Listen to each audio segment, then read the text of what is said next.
Welcome back, ACPS family. This video, in particular, will guide you through setting up synchronous classrooms using the Zoom platform, just as we did previously with Schoology's conferences. Our objectives are: 1. Learn how to prepare and set up a virtual learning session. 2. Provide an overview of the available tools on the platform. 3. Discover how to record and find the learning sessions once one is complete. These look similar to those in the previous video, but we will also take a look at the key differences in Zoom's interface and functionality. Our first objective is to establish the process of preparing and setting up a virtual learning session in Zoom. First, if you have not already, you will want to go to zoom.us/download in order to download the desktop application, which increases the ease of use of the Zoom interface. You will simply select the correct download and follow the correct prompts.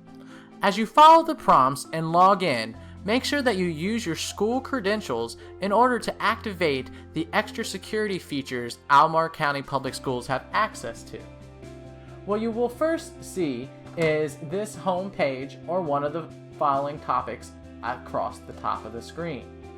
Under the Home tab is where you will be able to jump it right into a new meeting, join meetings, schedule meetings, and share your screen.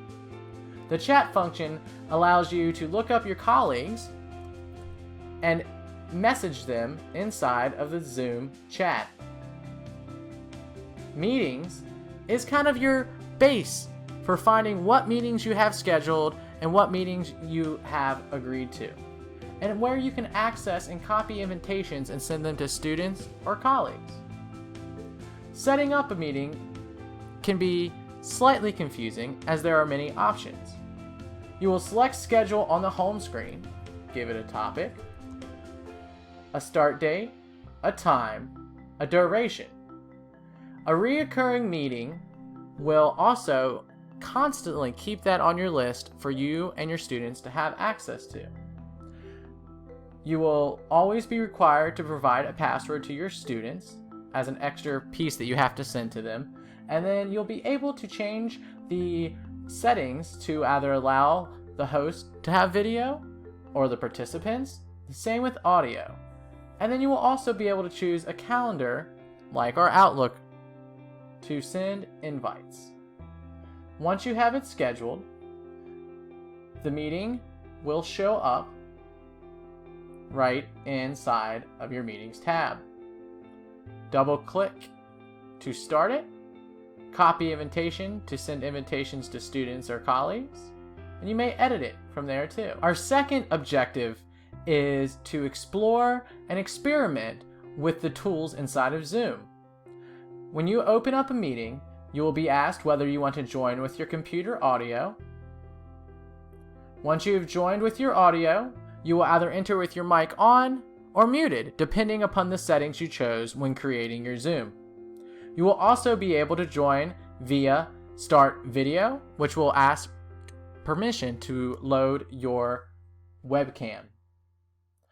More settings along the bottom include the mute button in case you need to mute yourself, and a load of options.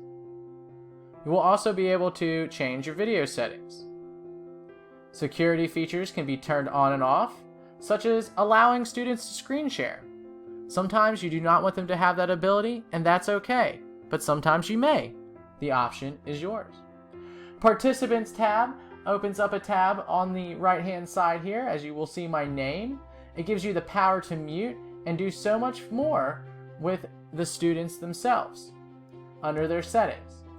It also allows you at the bottom here then to invite new people, to mute all students as a form of classroom management virtually, and also to unmute them all if you want to give them all the opportunity to speak at their will.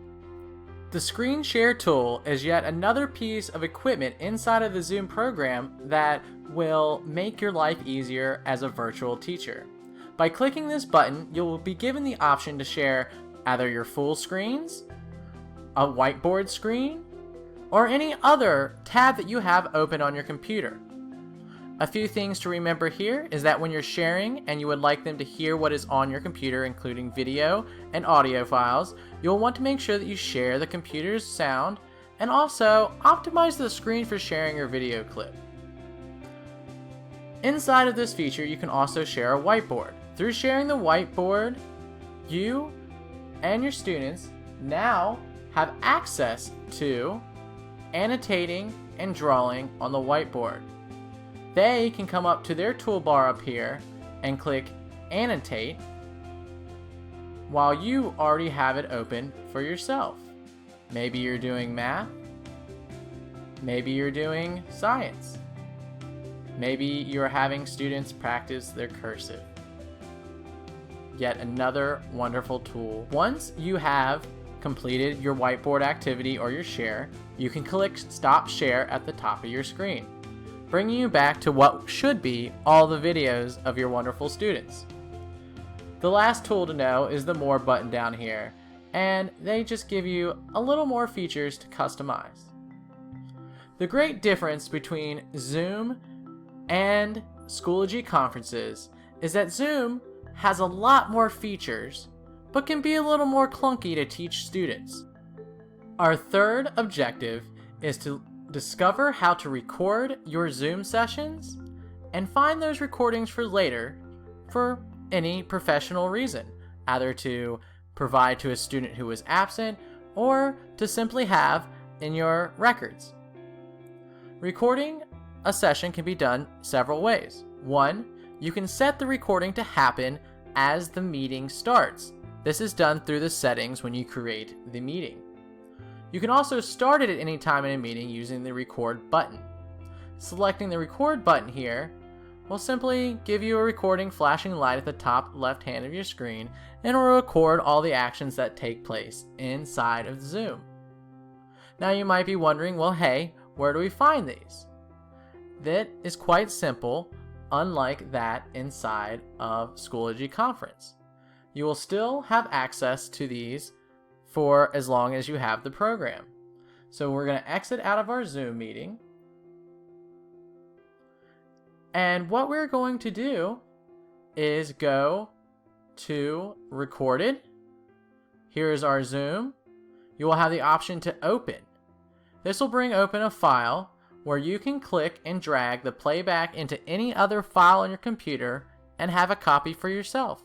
You'll be able to re-upload these to Schoology or to Google Drive for internet sharing ease. That is all I have for you for Zoom. If you have any questions about Zoom, make sure that you reach out to your